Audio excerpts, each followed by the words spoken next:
Yo, what up, YouTube? Back at you with another video. It's like fucking deja vu. uh, Last night,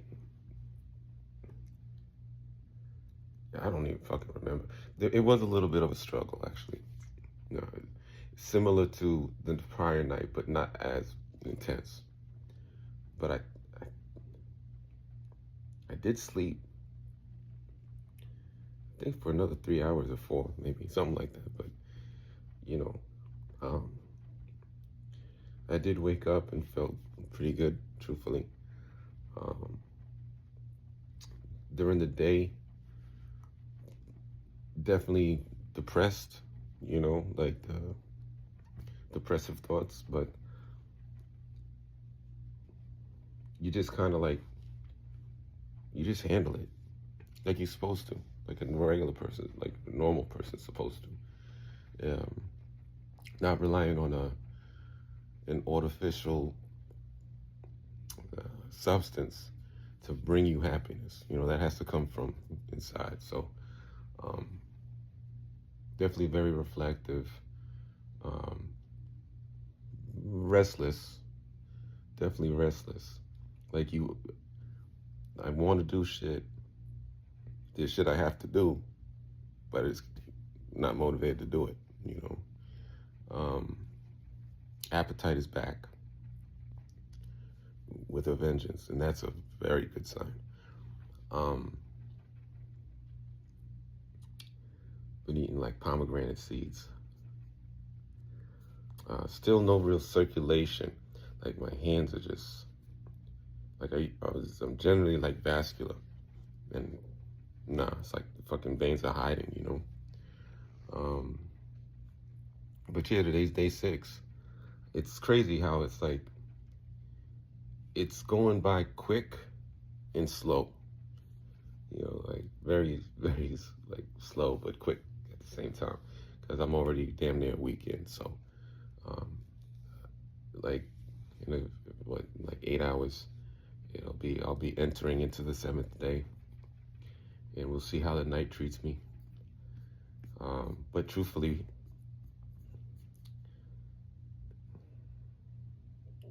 I don't, and knock on wood, but I don't see it being any worse than it was the last 2 nights,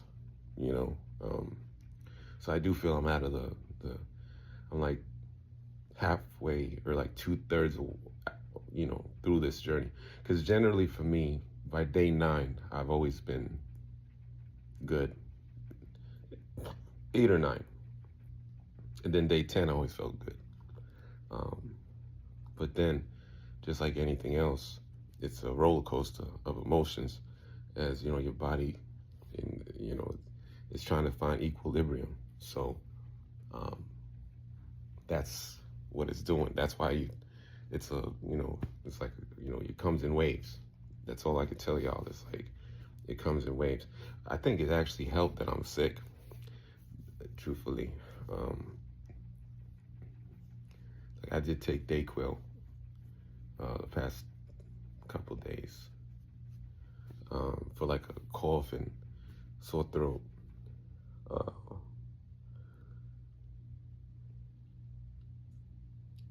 But yeah, overall, I don't feel too bad, truthfully.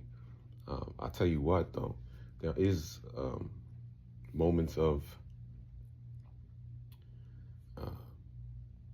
helplessness, restlessness, as I mentioned, but also a desire to be the real you or real me, and that's really what keeps you going. Like even when it got uncomfortable, it's really more just an annoyance, all those years ago when I went through opiate withdrawal, which is really almost fucking a decade ago. I just recalled that was straight up hell. But I was definitely, a much younger man. I was in better shape because I was hitting the gym, heavy. So it kind of came as a shock to me when it actually happened. And I remember the worst night ever for opioid. I don't know what night it was, but it could have been anywhere between 3 and like 6 for all I know. So possibly night 4 of opioid withdrawal. My dumb ass, now see, I'm going through withdrawals. I don't even know what withdrawals is, all right? I went to a bar to support my friend who was running a karaoke thing. Man, I went to that bar. I had like, what did I drink? Maybe it was Hennessy. I know it was a brown liquor. You know, like a rum and coke, Hennessy and coke, some shit like that. And you know, I was pounding them because I was going through withdrawals, and I felt it was helping, right? Because it kind of was at that moment. But when I got home and I'm trying to go to sleep and I'm dead tired as fuck, that was hell. Because it was like I was drunk plus withdrawing. It was, well, a fucking idiot. And that's when I remember, it was like, I was like, I wish I had like those cameras in my room at that time just to see. It must have looked like I was some sort of maniac, because I was. But yeah, anyway, that was the worst night ever. That's in my memory banks. Never touched Noxie after that. So with Kratom withdrawal, it sucks. All right, like it's not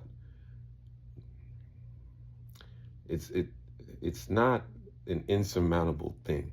The thing about Kratom withdrawal is that once you get on the other side, you start saying, "Oh, you know what? It wasn't that bad. I can, let me just take one."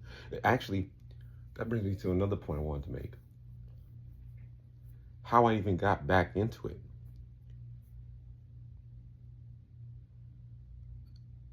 I literally used Kratom for a hangover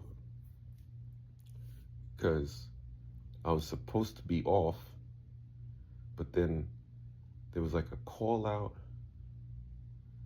or something, and I need, because I thought I was off, my cousin was in town. We went out, had a good time, all that shit, because I thought I wasn't going to work the next day. But then I get the call, I got to work. So, and I'm in management, so, we don't have really that choice. And so I said, let me just use this shit. And then bam, spiral right back into the shit. So that's why, like, honestly, if you're quitting, and Kratom did help me get off of alcohol too. Like, Kratom helps, it's a helpful substance, but it's also like, it's dangerous. It's dangerous, especially when you have a certain personality type, and I know that about myself. So, fuck it, because it's just like taking the easy way out, because there was a long stretch there where I was straight up sober, like I wasn't taking shit. And those are the most productive time periods of my life, truthfully. And Kratom has been more devastating to me than any other substance I ever fucked with, straight up. And it's crazy that it's just a fucking gas station fucking heroin. It's gas station, like you buy it at a fucking gas station. Like, yo, that shit is pathetic, bro.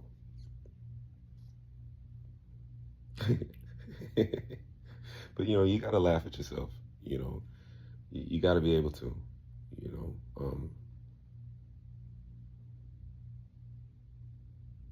At least I think so. But yeah, it's not. Today is a good day, more or less. You know, tomorrow will make 7 days. Um, on my original channel, I started on day 6 because that was the first day that I actually felt I could do something. Um, the feel freeze, that was a tough one too. Um, I got through it. I got through it. And then, actually, I gotta really document, because I gotta remember there was there's a reason. I remember there's always not really a reason. Like there's always an excuse you can make to use, I guess. You know, like again, I'm not trying to escape no accountability. Everything I did, I did. Um, all the dumb decisions I made are mine. But like I remember, I wasn't even. I remember me and the company I was working for in Vegas, we split ties. And over some bullshit, really. But truthfully, like, I once I lose respect for you, I can't work for you. And so it was at that point when I'm driving back, because I drove from Vegas to New York, and that's where I found the Converse. Wish I never had found them, because I was done with Feel Free. I never fuck with no Feel Free ever again. Like even now, it was like Feel Frees didn't have no hold on me. It was Converse. I was, that's what got me. And those had OH7 in it. Which initially I didn't know, truthfully. In the beginning, I didn't know. And then once I found out, it was too late. But yeah, I drove from Vegas to New York, and I used them so that I could drive, 18 hours in a day and shit, like basically drive the whole day. And then that's how I got caught up, And then you can see on my channel, that's when I quit. And I was good for like 40, no, actually more than that. I was good for like 3-4 months, maybe 3 months. But then, I got depressed because no job. And instead of just dealing with it and handling that shit like a man, I fucking,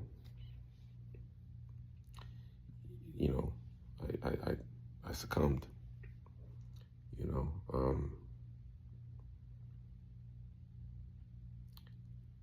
and at the worst possible time, I always, because every addict has like a limit, like when your time is up, when it's like you're just done. But again, I was in management, but I was working 6 days. Man, shit, I was working damn near 8 days a week in Brooklyn.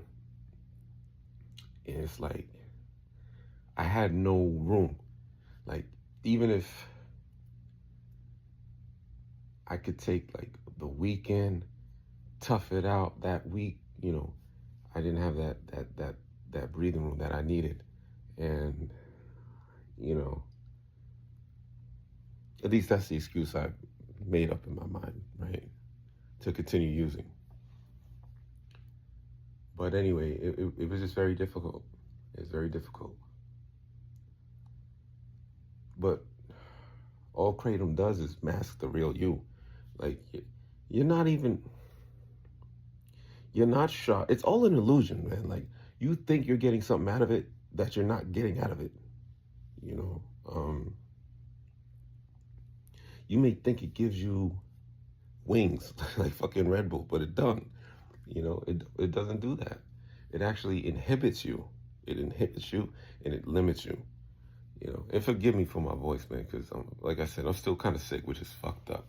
I think it was when I went to Vegas the temperature difference, and then most importantly, that fucking airlines. Airlines are fucking disgusting. All right, like, and all I had was fucking water and a Coke. Man, what? Whatever, man. What the fuck am I even talking about right now? But yeah, that's where we're at right now. I don't feel too bad outside of feeling like shit. It's good. But again, it's day 6. I've already got 6 days down, going into 7. I know through experience that it's only going to get better. Even if it sucks in the moment, that's fine, because it's still 6 days. Tomorrow's 7. I make it to 10, I'm good. 20 from there. And the second week is always, so I do feel good about my chances at conquering this shit. So there it is. All right. Forgive me. This video sucks. All right, y'all have a good one, and hopefully I can get a good night's rest tonight. All right.